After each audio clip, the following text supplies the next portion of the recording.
The most common form of question you're likely to face in the exam with regard to the body and the soul will be about talking about the distinction between the two of them. It's very important to make sure that you make it clear that the Atman, or the soul from a Hindu point of view, is an eternal, indestructible spirit that goes on to be reborn, which is called samsara, or alternatively, if it's got enough good karma, it will escape the cycle of birth, death and rebirth and become at one with Brahman and achieve moksha. The body, of course, remember, is just a temporary physical shell for that eternal Atman.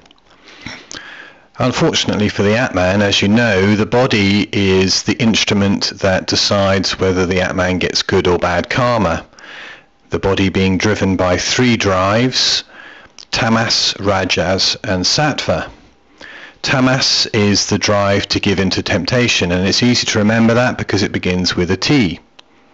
Sattva is the drive to do good, to achieve good karma, and rajas is just the drive to survive.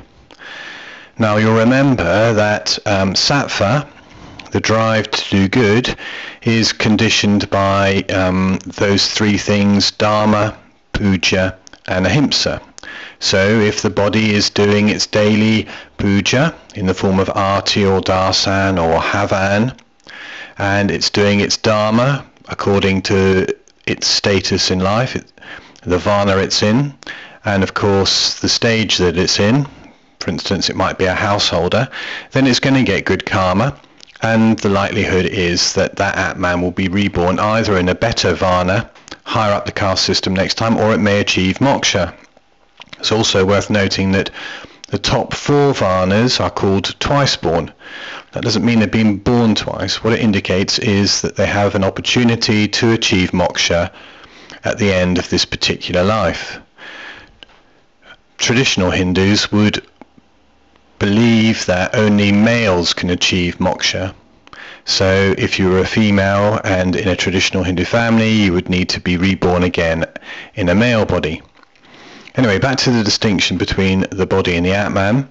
What you have is an eternal, indestructible soul, spirit inside a temporary shell, and the Atman desires to escape that and achieve moksha. So moving on to the second part of the module on the end of life, the second section's called Life After Death.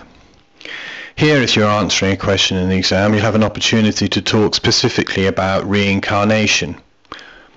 So what's reincarnated is the Atman, and there's no sense of a person knowing who they were in a previous life, because the Atman isn't who they are. The Atman is just the essence of their spirit, so to speak. And the Atman will be reborn up or down a varna depending on how well it has lived its life. So for instance, if it ends its life with lots of good karma, it will go up a layer in the caste system, or it may even achieve moksha if it's been born again. Now this is in contrast to a Christian viewpoint, which would be that when a person dies, their soul ascends through resurrection to either heaven or a place called purgatory, which is in between heaven and hell, or hell, of course. So if a person's been very moral, followed the 10 Commandments and Jesus' key teachings and so on, they're likely to go to heaven. And if they haven't, if they've followed the temptation of the devil, they'll go to hell. The third part of the end of life is all about the funeral. I know you're very familiar with this, but let me run it through with you again. So what happens at the funeral is that it's all about trying to get good karma for the person that's died and the bereaved. The bereaved, you'll remember, are the relatives of the dead person. When the person is dying, they'll lay their body on the ground so that the body is close to the elements of the earth, that is. And once the person has died, they'll wash their body and wrap it in a clean cloth. This will be white for poorer families to indicate purity. Of course, the washing process is about purifying the body too, and if they're a more wealthy family, they'd have a colourful embroidered cloth. The body will then be taken somewhere, and 4 rituals will be performed. A lamp would be put at the place at the head of the body as a symbol of hope, it will be lit. Some rice balls called pindas will be placed within the cloth as an offering to the gods. Some water will be sprinkled over the body. This is introducing the concept of another element into the funeral, and also an act of purity. And then finally,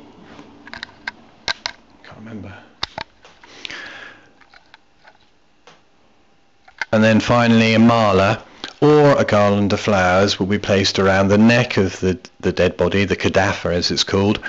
This is to introduce nature into the funeral and some beauty. Now the mala, you'll remember, is a beaded necklace.